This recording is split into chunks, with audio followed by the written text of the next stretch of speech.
বিসমিল্লাহির রহমানির রহিম।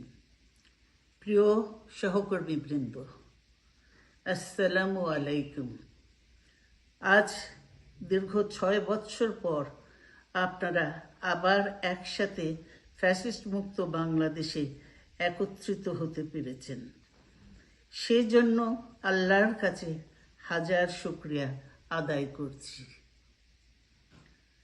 দীর্ঘ ফ্যাসিবাদী বিরোধী সংগ্রামে যারা শহীদ হয়েছেন এবং সম্প্রতি জুলাই আগস্টের ফ্যাসিবাদী শাসকদের নির্মম ভয়াবহ দমন নীতির কারণে গণহত্যায় যারা শহীদ হয়েছেন তাদের প্রতি আমি শ্রদ্ধা জানাচ্ছি।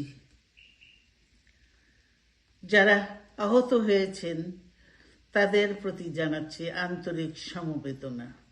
আমি চিকিৎসার কারণে যুক্তরাজ্যে অবস্থান করলেও আমি সব সময় আপনাদের পাশেই আছি। দীর্ঘ 15 বছর গণতন্ত্রের জন্য, আমার মুক্তির জন্য আপনারা যে নিরন্তর সংগ্রাম করেছেন এবং আমাদের অসংখ্য সহকর্মী প্রাণ দিয়েছেন, জুলুম নির্যাতনের শিকার হয়েছেন এবং প্রায় 1.25 লক্ষ মিথ্যা মামলায় জর্জরিত হয়েছে, এখন আদালতের বারান্দায় ন্যায় বিচারের জন্য ঘুরে বেড়াচ্ছেন। আপনাদের এ ত্যাগ শুধু দল নয়, জাতি চিরকাল স্মরণ রাখবে। দেশ আজ এক সংকটময় সময় অতিক্রম করছে।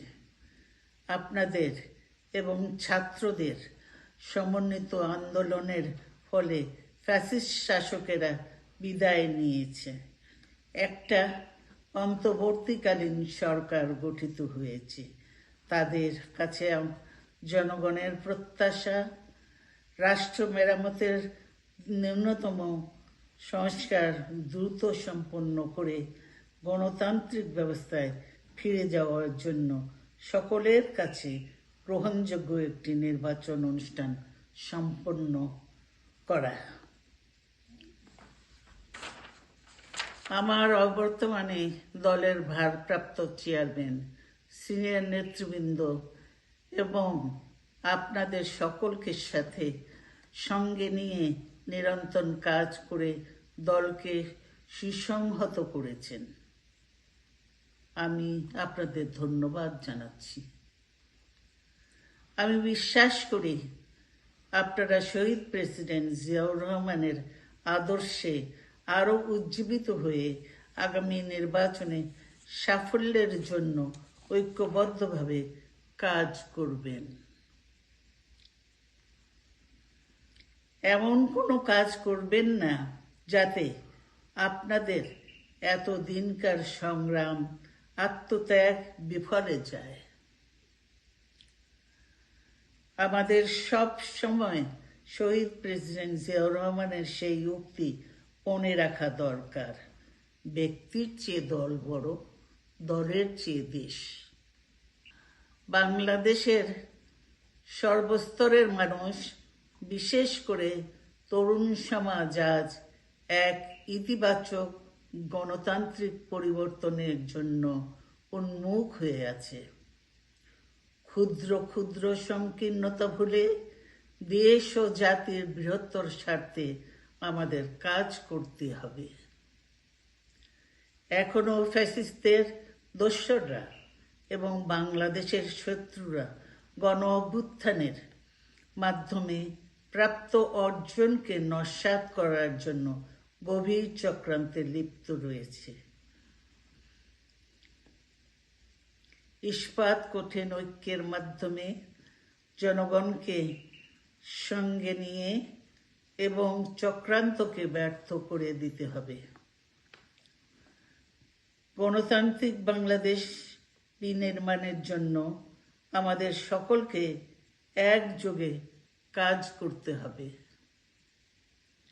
আসুন আমরা আগামী দিনগুলোতে শহীদ জিয়াউর রহমানের স্বপ্নের আধুনিক, সমৃদ্ধ, গণতান্ত্রিক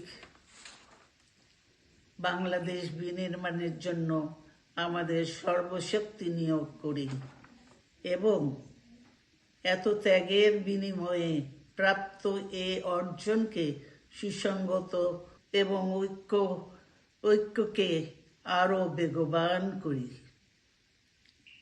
আমি যুক্তরাজ্য থেকে অসুস্থ অবস্থায় আপনাদের আহ্বান জানাতে চাই, আসুন জনগণকে সম্পৃক্ত করে বাংলাদেশ জাতীয়তাবাদী দলকে পূর্বের ন্যায় আন্দোলন, সংগ্রাম ও রাষ্ট্র পরিচালনায় নেতৃত্ব প্রদানে আরও ঐক্যবদ্ধ এবং সুসংগতভাবে গড়ে তুলি। আপনাদের মাধ্যমে ছাত্র, যুবক সহ দেশবাসীর কাছে আহ্বান রাখতে চাই, আসুন প্রতিহিংসা, প্রতিশোধ নয়, পারস্পরিক ভালোবাসা ও ভ্রাতৃত্বের মাধ্যমে আমরা সকলে মিলে আমাদের প্রিয় মাতৃভূমিকে, বাংলাদেশকে সত্যিকার অর্থেই একটি বাসযোগ্য, উন্নত ও গণতান্ত্রিক রাষ্ট্রে পরিণত করি। আল্লাহ হাফেজ। বাংলাদেশ জিন্দাবাদ।